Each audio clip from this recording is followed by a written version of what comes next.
حضرت مسیح موعود علیہ السلام فرماتے تھے کہ کسی شہر میں چند شہری آپس میں ذکر کر رہے تھے کہ تل بہت گرم ہوتے ہیں، ایک پاؤ تل کوئی نہیں کھا سکتا، اگر کھائے تو فوراً بیمار ہو جائے۔ اکثریت کی یہی حالت ہوگی۔ یہ ہو نہیں سکتا کہ کوئی پاؤ بھر تل کھائے اور بیمار نہ ہو جائے۔ اس گفتگو کے دوران ایک نے کہا کہ اگر کوئی اتنے تل کھائے تو میں اسے 5 روپے انعام دوں۔ کوئی ذمہ دار وہاں سے گزر رہا تھا۔ ان لوگوں کو عادت ہوتی ہے کچی چیز کھانے کی بھی اور زیادہ کھانے کی بھی، اس کے بعد کیونکہ کام بھی کر لیتے ہیں، یا بعض طبیعتیں ایسی ہوتی ہیں۔ تو ذمہ دار بھی کوئی اکھڑ قسم کا ذمہ دار تھا۔ وہ نہایت تعجب سے اور حیرت سے ان کی یہ باتیں سنتا رہا اور خیال کر رہا تھا کہ عجیب بات ہے کہ ایسے مزے کی چیز کھانے پر 5 روپے انعام بھی ملتے ہیں، کہ تل کھانے ہیں اور 5 روپے انعام ملیں گے۔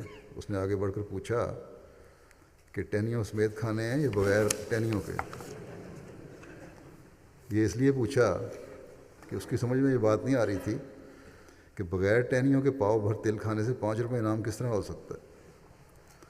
گویا وہ ٹہنیوں سمیت بھی کھانے کے لیے تیار تھا، حالانکہ باتیں کرنے والے اتنے تل کھانا ناممکن خیال کر رہے تھے۔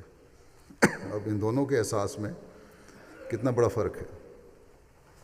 ایک تو وہ ہیں کہ پاؤ بھر تل کھانے ناممکن خیال کرتے ہیں، اور ایک وہ ہیں کہ جو بیمار ٹہنیوں کے کھانے کے لیے تیار ہیں، اور وہ سمجھتا ہے کہ بغیر ٹہنیوں کے تو یہ معمولی مزے کی بات ہے، اس پر کب انعام مل سکتا ہے 5 روپے۔ بس دنیا میں جس قدر فرق ہیں یہ احساسات کے فرق ہیں، اور یہی روحانی دنیا میں بھی چلتا ہے قانون۔ کسی پر نماز کا زیادہ اثر ہوتا ہے، کسی پر کم اثر ہوتا ہے۔ بعض ایسے ہیں صرف نمازیں پڑھتے ہیں یا ظاہر نمازیں پڑھ رہے ہوتے ہیں، ٹکریں ماری اور چلے گئے، کوئی اثر ہی نہیں ہو رہا ہوتا نماز کا۔